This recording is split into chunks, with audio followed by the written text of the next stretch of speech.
পদ, বিশেষ করে কঠিন বিপদে আপনি যদি পড়ে যান তাহলে মুক্তি লাভের জন্য দোয়া ইউনুস বেশি বেশি পড়বেন। এর পাশাপাশি আরো দুটি আমলে কথা বলতে পারে, যেটা আমার জীবনে বহুবার আমল করে দেখেছি, আমি হাতে হাতে পেয়েছি আলহামদুলিল্লাহ। এক নম্বর হলো দোয়া ইউনুস, আরেকটা হলো ইস্তেগফার। এটাও হাদিসে আসছে, নবী করিম সাল্লাল্লাহু আলাইহি ওয়াসাল্লাম বলেছেন, মান লাজিমাল ইস্তেগফার, যে ব্যক্তি ইস্তেগফারকে লাজিম বানায় নেয়। লাজিম বানায় নেয় মানে কি? মানে পড়তেই থাকে, থামে না। টয়লেটে গেছে তখন শুধু বন্ধ, খাচ্ছে তখন শুধু বন্ধ, ঘুমাচ্ছে তখন শুধু বন্ধ, আর সারাক্ষণ পড়তেই থাকে ইস্তেগফার।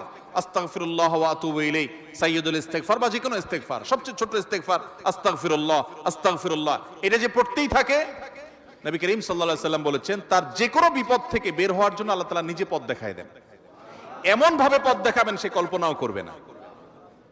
এবং জীবনে বহুবার আমি আমলটা করে দেখেছি, কঠিন কঠিন বিপদে আল্লাহ তাআলা কিভাবে উদ্ধার করেছেন আমি নিজে অবাক হয়ে গেছি, সারপ্রাইজড হয়ে গেছি।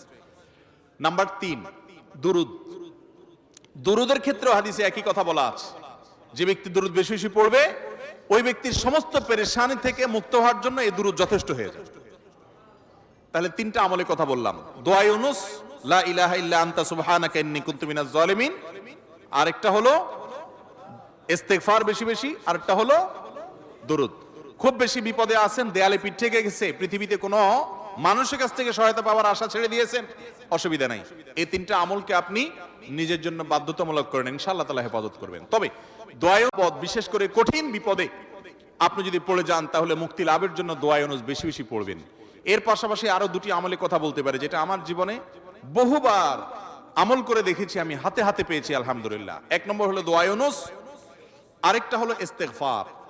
এটাও হাদিসে আসছে, নবী করিম সাল্লাল্লাহু আলাইহি ওয়াসাল্লাম বলেছেন, মান লাজিমাল ইস্তেগফার, যে ব্যক্তি ইস্তেগফারকে লাজিম বানায় নেয়। লাজিম বানায় নেয় মানে কি? মানে পড়তেই থাকে, থামে না। টয়লেটে গেছে তখন শুধু বন্ধ, খাচ্ছে তখন শুধু বন্ধ, ঘুমাচ্ছে তখন শুধু বন্ধ, আর সারাক্ষণ পড়তেই থাকে ইস্তেগফার। আস্তাগফিরুল্লাহ ওয়া আতুবু ইলাইহি, সাইয়্যিদুল ইস্তেগফার বা যে কোনো ইস্তেগফার, সবচেয়ে ছোট ইস্তেগফার আস্তাগফিরুল্লাহ আস্তাগফিরুল্লাহ।